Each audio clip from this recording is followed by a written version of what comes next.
Tras un receso de unos minutos, reanudamos la sesión. Damos la bienvenida a la doctora Clemencia Santos Cerquera. ¿Con A? Sí. Muy bien. Muchas gracias.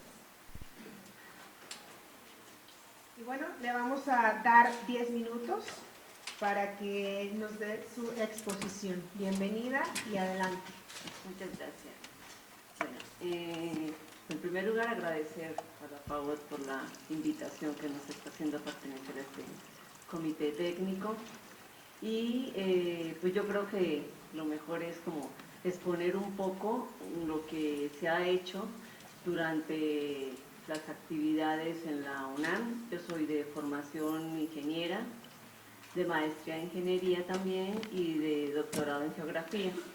¿Por qué la diferencia? Porque quería pues también complementar los estudios con toda esta parte espacial, ¿no? He trabajado mucho en la parte de asentamientos humanos irregulares, en los procesos de regulación. He trabajado también todo el suelo de conservación y la parte de las áreas públicas también de la ciudad. En este sentido, pues me he dado cuenta y se evidencia mucho todo lo que tiene que ver con la necesidad que se tiene que generar ahora más que nunca en la conservación del medio ambiente y en un buen vivir, ¿no? Entre lo que se pueda dentro de una gran ciudad, ¿no? En estos trabajos se hizo uno que me parece muy importante, que es el de áreas críticas de ocupación del suelo de conservación. Este iba enfocado como a definir estos puntos donde era necesaria una intervención, pero una intervención inmediata. ¿Para qué? Para que no se cerraran estas áreas o estos ecosistemas, porque se iban muriendo y dentro de esos procesos pues era muy fácil atender estos puntos principales y evitar ese colapso del ecosistema, ¿no? Esa es una de las herramientas que se tiene. No solo se hacen estudios, se hacen propuestas como tal, o sea, el documento lleva a unas propuestas y tratamos de que estas propuestas sean aplicables, ¿no? No es algo irreal, ¿no? Porque muchas propuestas no pueden llevar a una consecuencia que se pueda realizar. Entonces, pues la verdad, me la he pasado caminando. Yo soy de las que me pongo las botas, agarro el equipo y nos vamos al campo, ¿no? O sea, conozco mucho el territorio. Y no solo en esa parte, sino también en la parte urbana me he dado cuenta cómo tampoco se respetan los espacios públicos. Y entonces se han empezado a asentar viviendas precarias o no en ciertas áreas que no deberían estar ocupadas. Otro factor que también hemos analizado y he participado es en la recuperación de ríos urbanos. Entre esos estuve trabajando también en la parte de la recuperación del río Magdalena. Se hicieron unas propuestas y todo lo que pues no se lleva mucho a cabo como uno las plantea, pero bueno, algo que se logre es un granito de arena que se puede ir aportando. Entrar en el lazo entre la academia y los tomadores de decisiones realmente me llevó fácil unos 5 años de estar picando piedra para poder llegar a esa unión, a ese contacto. Y creo que lo vamos avanzando, que hemos progresado en ese sentido para precisamente que no se queden las cosas en la academia, que lo que uno investigue realmente tenga una aplicación y un beneficio social. Entonces, eso es lo que más o menos se ha buscado con los proyectos que he estado realizando, aparte de la academia, porque nosotros tenemos que cumplir con unos requisitos de la academia, clases, direcciones de tesis, publicaciones, y yo, aunado a eso, me he puesto a trabajar en proyectos que llamamos ingresos extraordinarios, y esos proyectos he buscado siempre que sean aplicados, siempre busco que tengan una aplicación y un beneficio para la comunidad. Lo mismo hago con las tesis. Y sí se hacen, se proponen, ¿no? Nuevas herramientas, se aplican nuevas tecnologías para poder hacer estos procesos más rentables, en el sentido que se minimizan los costos en el estudio, pero se maximizan los resultados. Entonces, básicamente me la he pasado desarrollando en este tipo de proyectos, ¿no? He hecho algunos para la FAO directamente, como fue uno que no sé si conocen mucho del suelo de conservación, pero se hizo en lo que se conoce como el asentamiento de las FARC.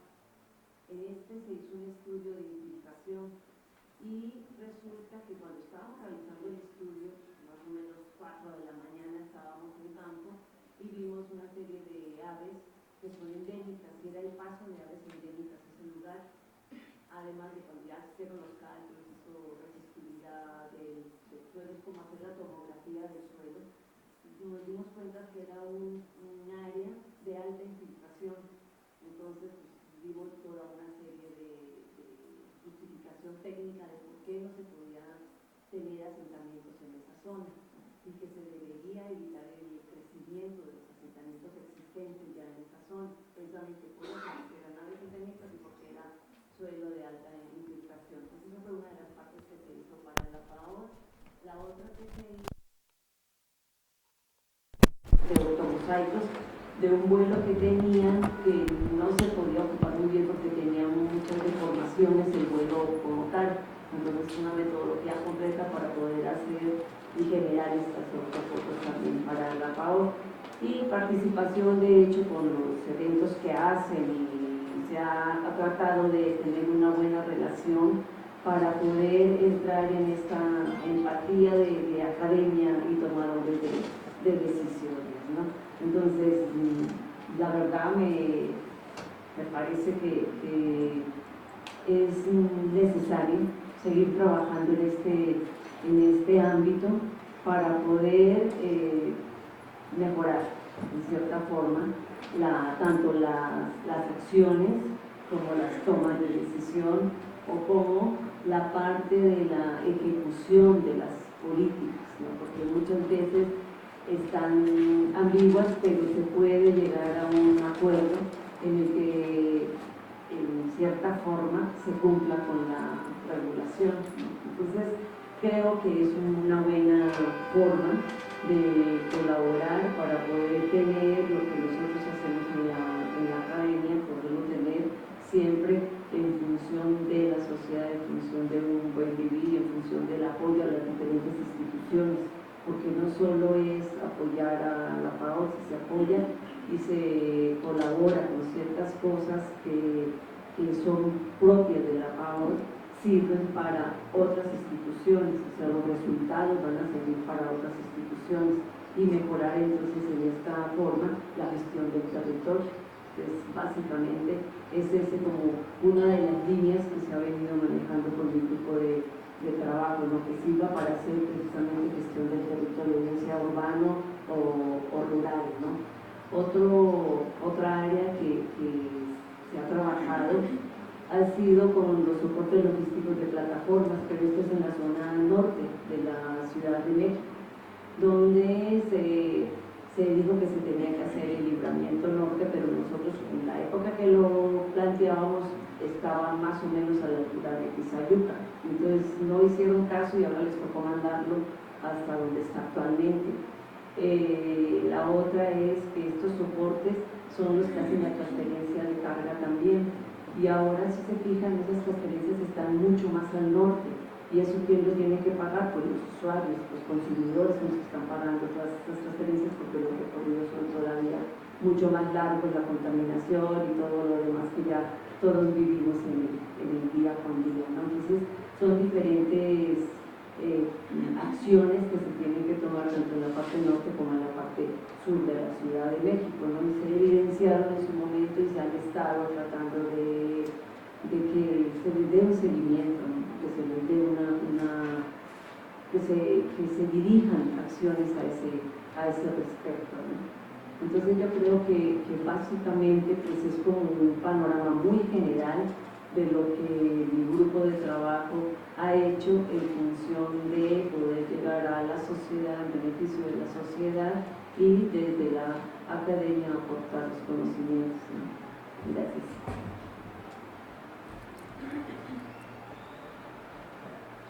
Gracias, doctora Clemencia. A continuación pasaremos a las preguntas por parte de los grupos parlamentarios integrantes de ambas comisiones. Una vez que hayamos realizado las preguntas, le proporcionaremos 5 minutos para que usted pueda respondernos. Comenzamos con el diputado Fernando Aboitis por parte de Encuentro Social. Buenas noches, gracias doctora por estar aquí. Me haber adelantado el reloj un poco. Me parece interesante el perfil, la parte de geografía de la lógica de la PAO, ¿no? Esta parte de interdisciplinariedad, la lógica de tener a alguien especializado en geografía, me parece que permite mencionar de manera distinta el territorio, ¿no? De una manera más técnica. Y creo que hay casos, efectivamente, como usted dice, dentro de la ciudad, pues que inclusive hasta con toda su razón se construyó ahí, por no hablar de las minas en la zona poniente o por no hablar de la Sierra de Guadalupe, pues gente que está en un riesgo de un desprendimiento en cualquier momento, ¿no? Y esto ha sido, me parece que por una falta de respeto a la geografía en buena medida, ¿no? La verdad. ¿Cómo cree que su aportación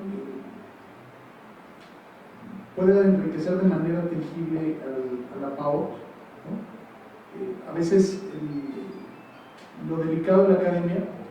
Con todo el respeto, pues a veces una cosa es la práctica y otra cosa es la teoría, ¿no? Entonces, ¿cómo puede llevar a esto a un tema muy práctico y cómo cree que se pueda traducir en herramientas que pueda tener la PAO para ejercer mejor su gestión, ¿no? Eso básicamente eso sería mi pregunta. A continuación, la de la voz, preguntaré en nombre del Partido Verde Ecologista de México. Doctora Santos, simplemente quisiera que me platicara qué medidas y mecanismos propondría a la Procuraduría Ambiental para incrementar la eficacia y la eficiencia en el ejercicio de sus atribuciones. Muchas gracias y le damos 5 minutos para que nos pueda dar sus respuestas. Adelante. En cuanto a la primera, sí, efectivamente, ¿no? Es muy importante respetar el territorio para los diferentes tipos de asentamientos. Nosotros hicimos en el grupo el atlas de riesgo de la alcaldía de Tlalpan, pero el último, no el que está publicado, sino el que está a nivel de Manzana, Colonia. Entonces, tiene tanto detalle que permite llegar precisamente a esa parte puntual, no a gastar los recursos en toda una zona, cuando realmente, por ejemplo, hacer las banquetas nomás para la gente ya adulta mayor o los discapacitados, entonces sencillamente es un área muy pequeña, no toda la alcaldía. Este tipo de acciones muy puntuales son las que permiten precisamente este tipo de estudios que pueda llevar a una gran aplicación para poder tener y enriquecer las propuestas de gestión del territorio y de ordenamiento territorial, porque esto ya es prácticamente un reordenamiento territorial lo que se tiene que hacer, ¿no? Entonces, en ese sentido, sí existen ya muchas herramientas, mucha tecnología. El problema es que esa tecnología no se quede precisamente en si se voló y qué padre con el dron y se hizo un modelo digital, pero hay que tener lo que nosotros ofrecemos en los diferentes propuestas que hemos hecho, es la aplicación. Entonces, esa aplicación que te lleve a una gestión. Entonces, en la gestión es donde uno viene y dice, bueno, en esta zona se requiere o tiene estas características primero, y a partir de estas características entonces se requieren estas acciones, y estas acciones pueden ser sencillamente arreglar las banquetas o poner un semáforo o poner en vez de las rayas amarillas. Ahora en una de las colonias precisamente que se recomendó se hicieron una especie de topes, pero son muy anchos donde la gente tiene que cruzar la calle por ahí y los vehículos a fuerza tienen que detenerse para poder pasar la calle, ¿no? Atravesar en cierto momento, pero no es incómodo para el vehículo, no son esos toques chiquitos que te botan, ¿no? Entonces, este tipo de acciones son las que se proponen, pero a partir de tener un conocimiento no solamente del territorio en sí, sino un conocimiento socioeconómico que te lleve a poder definir estas acciones. Entonces, yo creo que, bueno, si me queda alguna duda, entonces pues ya lo podemos platicar. En cuanto a los mecanismos para implementar y ayudar en las medidas que tiene que realizar la PAOD, pues la verdad yo creo que el primero que tendríamos que estar enfocándonos, en el primero que tendríamos que estar como que tomando algunas medidas, que yo sé que no es rápido, que yo sé que no es tan ligero o no se puede tomar tan a la ligera, pero como bien dicen, la PAOD está haciendo recomendaciones, sugerencias, pláticas que le permitan cumplir con lo que debería estar haciendo, ¿no? Pero no le dan forma de que él haga la recomendación y no tenga una forma de sanción. Y entonces es como decir, pues sí, qué bonito, ¿no?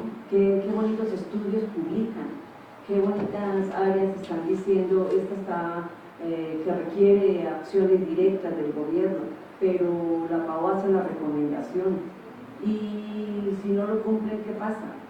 Nada, absolutamente nada, no los castigan económicamente, no les detienen algún servicio, nada, no pasa absolutamente nada. Entonces yo creo que no solamente es concientizar a la población por ejemplo que vive en el suelo de conservación, es consciente de que está en un área natural protegida, que está en un suelo de conservación, que no puede construir, que lástima tirar los árboles. Es consciente de eso.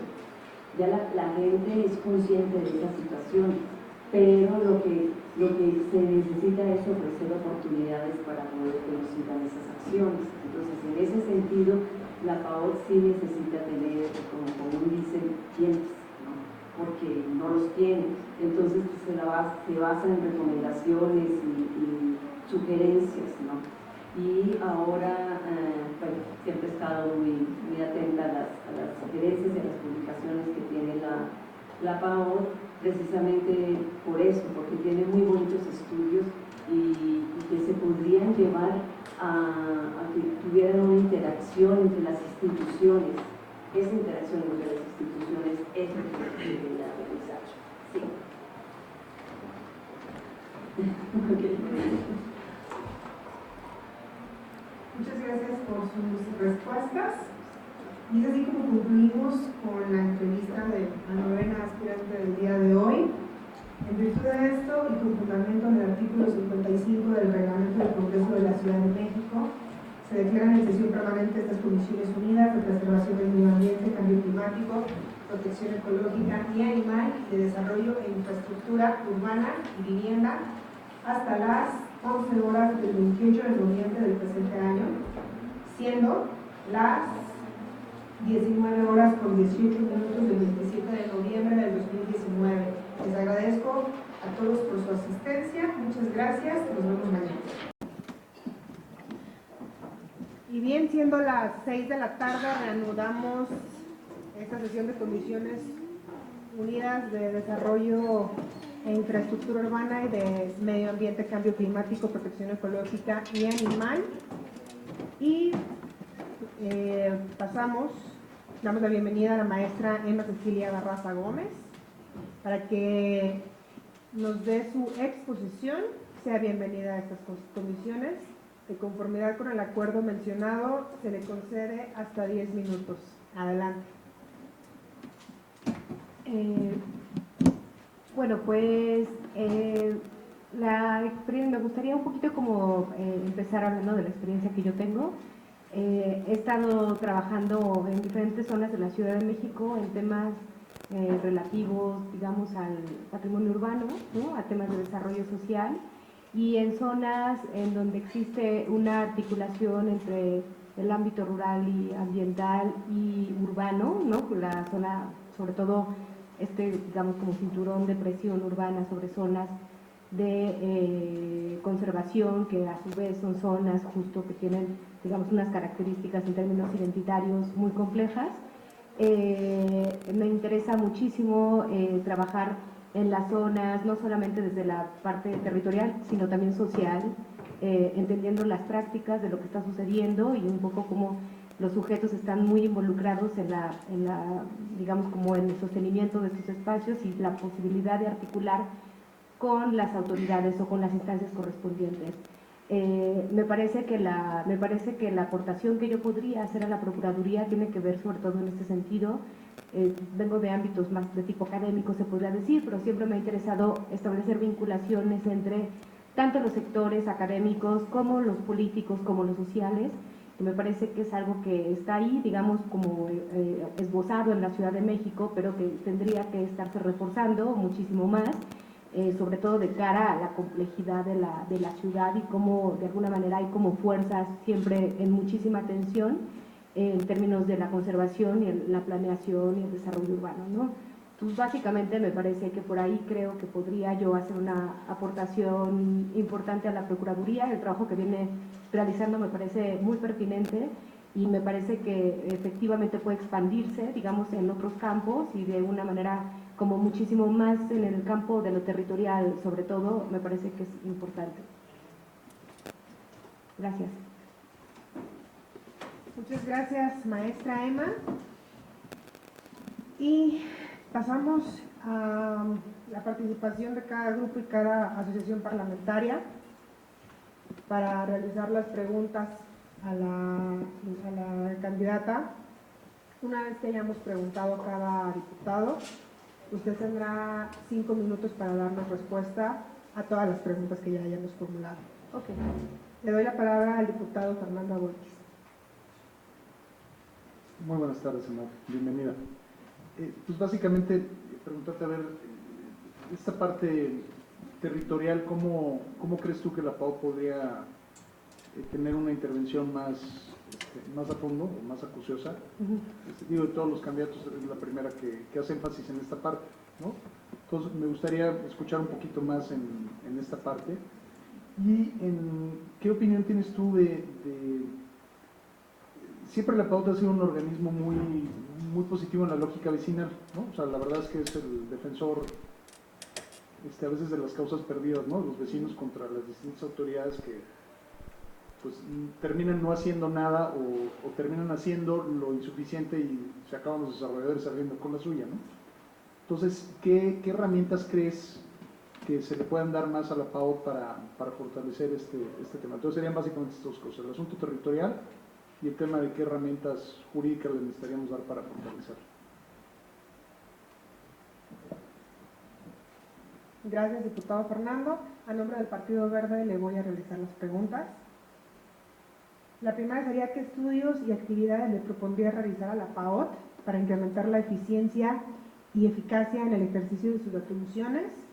Y la segunda: ¿qué medidas le propondría a la PAOT para fortalecer para la aplicación y el cumplimiento de las disposiciones en materia ambiental y del ordenamiento territorial en la Ciudad de México?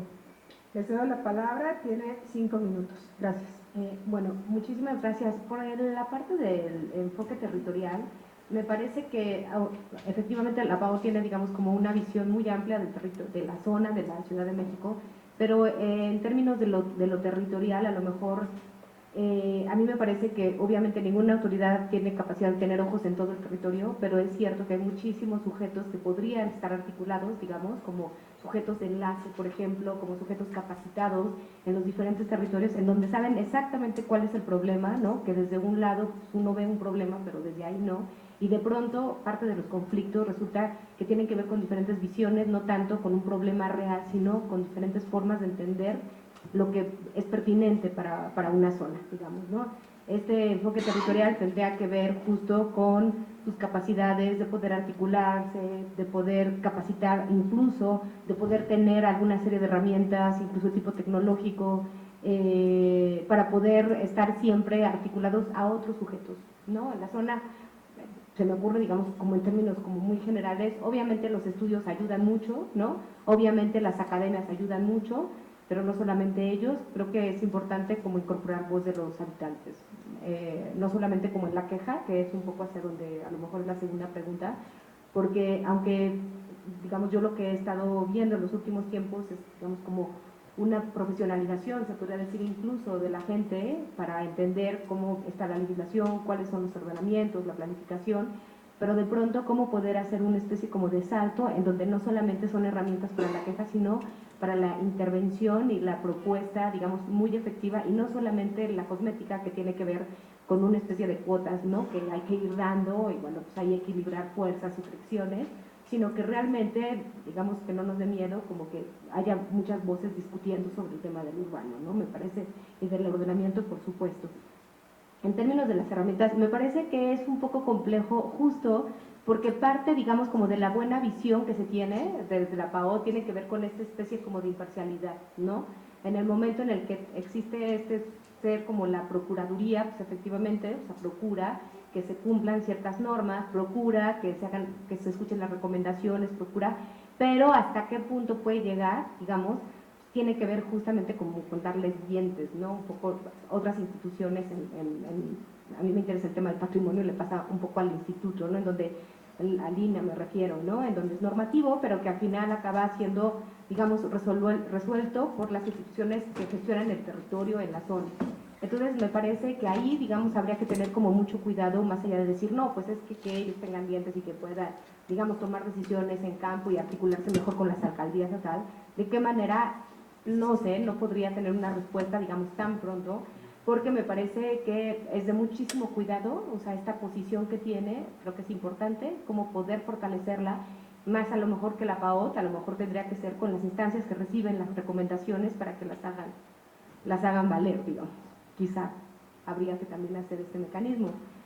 No sé si respondo la pregunta. En las otras dos preguntas me parece pues un poco, digamos, como por lo mismo, o sea, me parece que la PAOT funciona muy bien en términos justo como de la recepción de la demanda, de justamente como poder hacer una especie como de plataforma, de instancia que mira, que procura, que entiende, que trata de hacer sus estudios, que tiene que atender las demandas, ¿no?, de los ciudadanos en términos generales.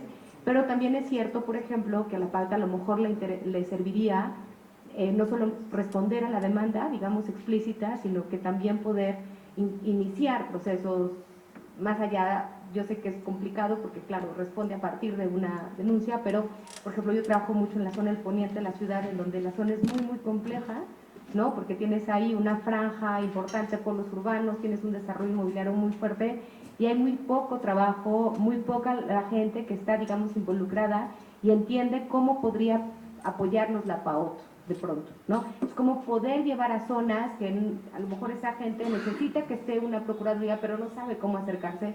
A lo mejor la procuraduría tendría que tener como mucho más insistencia en ir acercándose a otras zonas de la ciudad en donde a lo mejor la gente no está, digamos, como tan activa. Hay zonas centrales que la gente ya tiene, digamos, como muchos sus saberes y cómo poder, los caminos, pero hay otros que no. Me parece que hacia ahí tendría que caminar la PAOT. Me parece que tendría que abrir otras aproximaciones a partir de otra manera, no solo de la denuncia, por ejemplo. Y me parece también que tendría que ampliar las capacidades de capacitación a los sectores sociales. O sea, no solamente que la vinculación sea la denuncia, por ejemplo, en mi caso, sino cómo poder ser mucho más proactivo al ciudadano, más allá de una denuncia, se podría decir. Habría que pensar. Perdón. Muchas gracias, maestra Emma. Sería todo. ¿Ya llegó el siguiente candidato? Entonces, volvemos a declarar un receso de unos minutos. Muchas gracias. Reanudamos la sesión de Comisiones Unidas de Preservación del Medio Ambiente, Cambio Climático, Protección Ecológica y Animal y de Desarrollo e Infraestructura Urbana y Vivienda, tras un receso de unos minutos. Le doy la bienvenida al maestro Guillermo Velasco Rodríguez. Está equivocado. Alejandro Emilio Suárez, una disculpa. Y procedemos.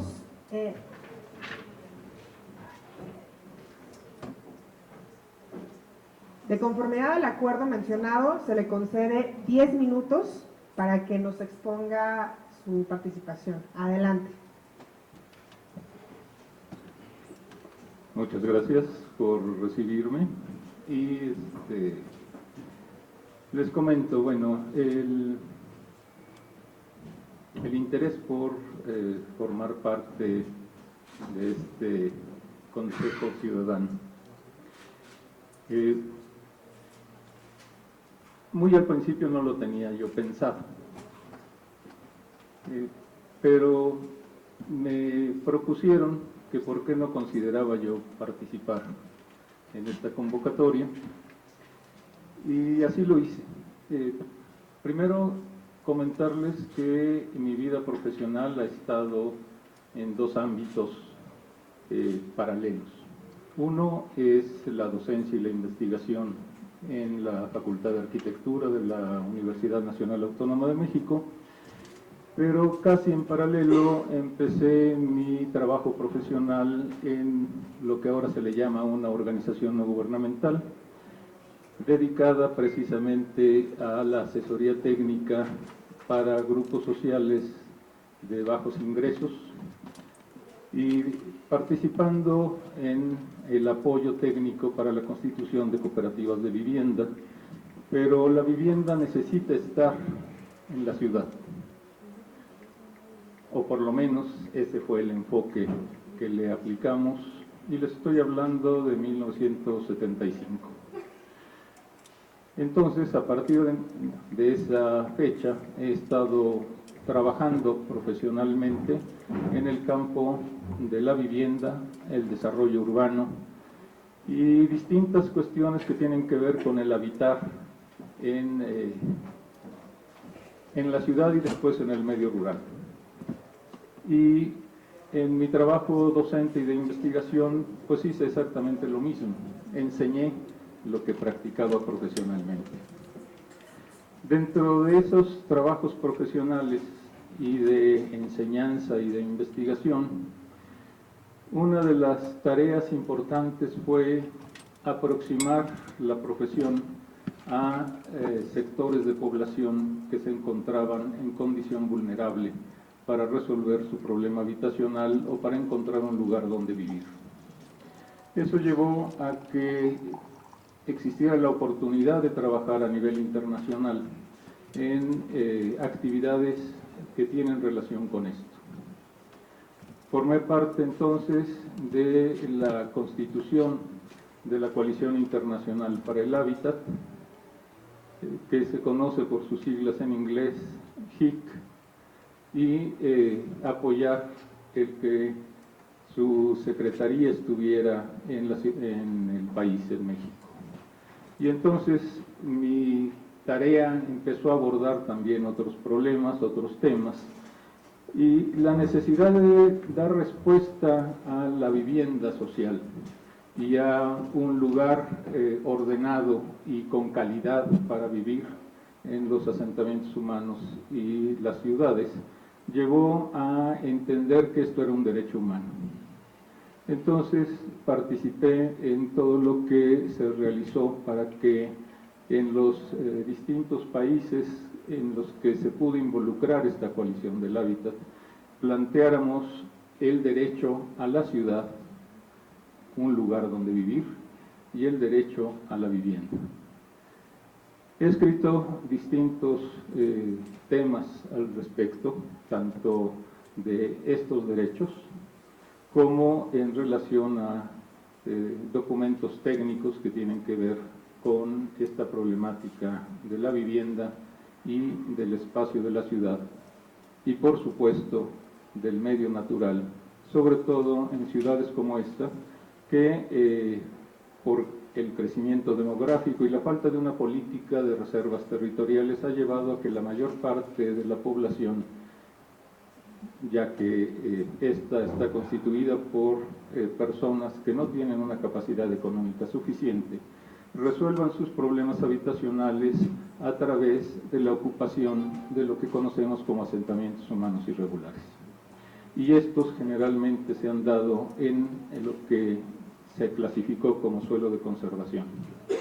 Esta problemática entonces es un asunto que me interesó mucho, y dentro de las actividades de consultoría y de trabajo en desarrollo urbano, por una parte he realizado distintos programas de desarrollo urbano, y en particular en el Distrito Federal, cuando así se llamaba, coordiné el programa parcial del Centro Histórico de la Ciudad de México, que está vigente hasta la fecha, y esto fue aprobado por la Asamblea Legislativa en 2000, y después en 2010 le hicieron una pequeña modificación que no alteró el contenido de este ordenamiento. Con esa experiencia entonces, años más tarde, la delegación Milpalta solicitó a la Facultad de Arquitectura y a mí en lo particular que coordinara el programa delegacional de desarrollo urbano de la delegación Milpalta. Y esto llevó a hacer una serie de innovaciones en la planeación para plantear, cumpliendo con todos los requisitos normativos de este instrumento, a plantear una serie de innovaciones que puedo decirles esta delegación es la única que tiene esto. Se planteó que a partir de proyectar el crecimiento poblacional pudiéramos calcular la necesidad habitacional y viéramos cómo esto generaría nuevos asentamientos irregulares. De ahí se desprendió un programa de vivienda que se hizo con el Instituto de Vivienda y varios estudios que se hicieron para la delegación con el apoyo de la PAOT. Estos estudios fueron para plantear alternativas de ordenamiento para los asentamientos humanos irregulares.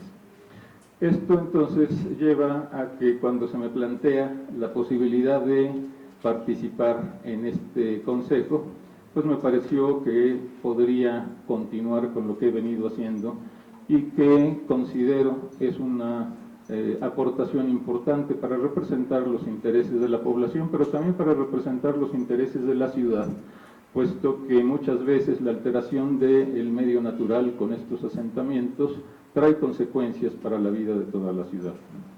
Pues creo que en términos generales les puedo decir que esos son los motivos que me llevan, puesto que la PAOT es de alguna manera un espacio que tiene el interés de defender a los ciudadanos en términos de las afectaciones que pueda tener alteraciones en el espacio construido o la problemática de invasión y ocupación de espacios que tienen un enorme valor para la subsistencia de la ciudad. Creo que con esto podría darles un panorama de cuáles son mis intereses.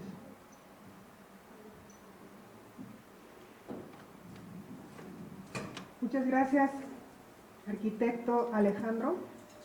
De conformidad con el apartado cuarto, numeral 3 del acuerdo, vamos a pasar a la intervención de preguntas de las y los diputados. Le cedemos el uso de la palabra al diputado Fernando Aboitis por parte de Encuentro Social. Gracias. Gracias, arquitecto, bienvenido. Y agradecerle que pudiera llegar unos minutos antes. Paradójicamente, creo que por primera vez en la historia de los diputados vamos antes de tiempo, después. Me queda claro sus conocimientos, no le voy a cuestionar nada de eso. Quisiera hacerle dos preguntas, aprovechando su presencia aquí. Una es, ¿qué opinión tiene de qué debemos hacer hacia el futuro sobre el tema de derechos adquiridos? Parece que es un tema que debía haber sido temporal y pues ya se quedó permanente. Exacto, ya a mi humilde gusto me parece que ya no debería existir, es un terrible daño. Y la otra es, si en esta lógica del suelo de conservación que usted tiene bastante clara de los asentamientos irregulares, ¿cuál sería su opinión sobre la lógica de, con los cambios que estamos haciendo del Instituto de Planeación? Pues el siguiente tema que viene pues es toda la nueva arquitectura, digamos, de la legislación pues en materia ambiental, en materia de desarrollo urbano, de vivienda. ¿Usted cree que sería benéfico que en vez de existir una ley de ordenamiento territorial, una ley de medio ambiente, una ley de desarrollo urbano, hiciéramos una gran ley de ordenamiento territorial que incluyera todo, en la lógica de ver el territorio no como el espacio urbano y el espacio de conservación, sino como un solo territorio de la ciudad, en la lógica evidente de preservación del suelo y de mejor manejo del territorio en general? Serían básicamente mis dos preguntas. Y les soy honesto, ya son más por aprovechando que usted está aquí y conocer su opinión que por las dudas que tenga de su conocimiento. Gracias. Bueno, los derechos adquiridos... perdón. No se preocupe, primero hacemos preguntas y tiene 5 minutos para eso. Sí, gracias. Le voy a preguntar por parte del Partido Verde Ecologista en México. Ya que veo que analizando su currículum, usted fue socio fundador del Consejo Directivo del Centro de la Vivienda y Estudios Urbanos, Asociación Civil CENVI AC, y pues bueno, ha coordinado varios estudios de planificación urbana. Quisiera preguntarle qué medidas y mecanismos le recomendaría a la PAOT para la aplicación y cumplimiento de las disposiciones jurídicas en materia ambiental y del ordenamiento territorial en la Ciudad de México. Ahora sí le cedemos la palabra y tiene 5 minutos para darnos sus respuestas. Gracias. Gracias a ustedes. Bueno, derechos adquiridos es un problema bastante complicado, puesto que difícilmente se pueden revertir. Y lo ligaría yo con la segunda pregunta, porque tiene que ver de alguna manera la respuesta que se podría dar al respecto. Miren, dentro del programa que se hizo en la UNAM para la delegación Milpalta, una de las innovaciones que se planteó fue el Instituto para el Desarrollo Sustentable de Milpalta. Un instituto que incorporara los distintos actores sociales en la planeación futura del desarrollo de la delegación y en la toma de decisiones. Y al plantear esto era incorporar no solo a la autoridad, sino incorporar a la representación de las entidades agrarias, puesto que Milpalta está al 100% sobre suelo de conservación, pero al 100% sobre propiedad social. Entonces, si no se incorporan a los legítimos poseedores del suelo, comuneros o ejidatarios, pues es un absurdo querer imponerles una serie de soluciones sobre por qué no deben de seguir fomentando o aprovechando el suelo de conservación para vivir. Entonces, el planteamiento es que el tema de derechos adquiridos y otros necesariamente tiene que resolverse en conjunto, no se puede resolver de una manera unilateral por los legisladores, ni tampoco por la autoridad que tiene la posibilidad de actuar sobre el territorio. Entonces, creo que dentro de las atribuciones de un instituto de planeación es fundamental tener una visión global de lo que es el proceso de ocupación del territorio, que tiene fundamentalmente como actor principal el poblamiento. El poblamiento que puede ser popular, mayoría, pero también todos los actores que intervienen en la producción, en el negocio inmobiliario, en el consumo de las soluciones habitacionales. Pero sobre todo quienes toman decisiones a nivel privado para la producción de nueva vivienda, por ejemplo, o otros usos del suelo, pero también aquellos que han construido la ciudad prácticamente por sí solos y se ha ido consolidando a lo largo del tiempo. Entonces la autoridad tiene que reconocer esto y plantearse espacios de diagnóstico, de propuesta y de gestión de estas propuestas para que se puedan llevar a cabo. Entre otros, el tema de los derechos adquiridos, porque la única forma de ponerle límite o de revertir decisiones normativas y de derecho que se aplicaron en el pasado es a través de una gestión concertada. Entonces me parece que por ese lado tendría que plantearse, visualizarse el instituto, no como el que solo plantea el tema de poner orden en el territorio, sino que tiene que verse con, primero, una falta de suelo por donde desarrollar la ciudad, por ejemplo. La ciudad tiene que crecer, pero sobre sí misma, y esto implica, por supuesto, revertir decisiones que se tomaron en el pasado y que generaron derechos con este tema de haber asignado la posibilidad de usos de suelo, alturas de los edificios, en fin. Entonces me parece que hay que ver en este Instituto de Planeación un panorama amplio, porque no solo es asunto de negocio inmobiliario, ni tampoco de procesos sociales que hagan la ocupación por venta legal o ilegal del suelo. Y ¿qué recomendarle a la FAOT? Bueno, uno de los problemas que creo que tiene la FAOT es el desconocimiento que se tiene de las funciones que puede cumplir la FAOT.